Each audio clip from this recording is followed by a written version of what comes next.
Assalamualaikum warahmatullahi wabarakatuh. Halo teman-teman, di sini saya Alek Barajif akan sedikit menjelaskan tentang pengembangan instrumen tes, penilaian tes, dan pengolahan hasil belajar. Tes merupakan sekumpulan butir pertanyaan yang berfungsi untuk mengukur aspek psikologis tertentu. Aspek psikologis itu dapat berupa prestasi belajar yang merupakan kemampuan intelektual. Tes merupakan instrumen alat ukur untuk pengumpulan data di mana dalam memberikan respons atas pernyataan dalam instrumen peserta didorong untuk menunjukkan penampilan maksimalnya.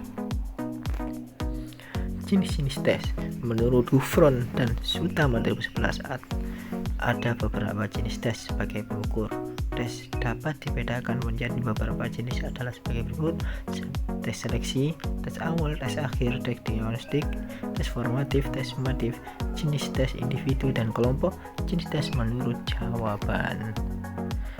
Penyusunan tes menurut Jali dalam Tatiani Majadu 2017, proses pengembangan instrumen tes hasil belajar adalah: 1.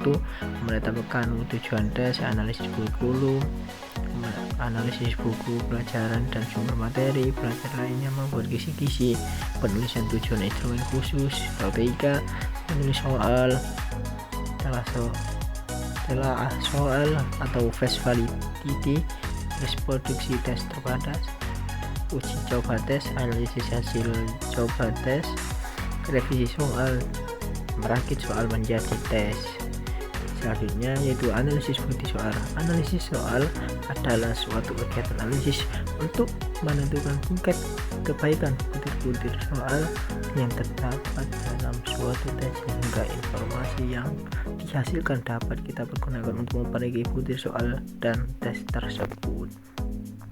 Analisis kualitatif soal adalah proses di mana untuk mengetahui kualitas dari setiap item atau butir dalam suatu tes.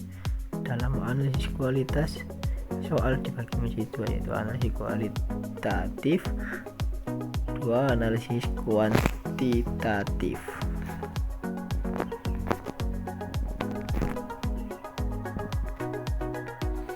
Selanjutnya yaitu pengolahan. Pendapat dari Mustaqim, hasil belajar adalah segala sesuatu yang dicapai oleh peserta didik dengan penilaian tertentu yang sudah ditentukan oleh kurikulum lembaga pendidikan sebelumnya. Hasil belajar berkaitan dengan perubahan pengetahuan, pemahaman, sikap, dan tingkah laku dalam diri seseorang akibat pembelajaran yang dilakukannya. Perubahan yang disebabkan oleh pertumbuhan bukan termasuk kedalaman hasil belajar. 1. Pemberian skor dan penilaian terhadap alat evaluasi tes. Alat evaluasi tes digunakan untuk menilai kompetensi siswa pada aspek kognitif atau K13 dan sebagai untuk psikomotorik. Untuk aspek kognitif, tes dibedakan antara tes objektif dan tes subjektif OSI yang membuat jawaban sehingga dapat diketahui proporsi jawaban benar dalam masing-masing opsi dan letak jawaban benar pada masing-masing item. Hindarkan jawaban yang mengikuti pola tertentu yang mudah ditebak. Membuat lembar kunci jawaban sehingga dapat mempermudah dalam proses pemeriksaan jawaban. Modul pedoman penilaian yang menjelaskan skor pada masing-masing item sehingga dapat mempermudah dalam proses pemberian skor. Pengolahan hasil belajar untuk kerja berpraktek. Proses hasil penilaian untuk kerja maka diperlukan data atau skor yang menunjukkan kemampuan siswa dalam mencapai kompetensi yang menurun. Peserta didik melakukan tugas tertentu. Kesimpulan, pengolahan hasil belajar siswa merupakan proses evaluasi dan analisis terhadap pemahaman dan pencapaian belajar siswa setelah mereka mengikuti pembelajaran tentang suatu materi seperti siklus air. Terima kasih. Wassalamualaikum warahmatullahi wabarakatuh.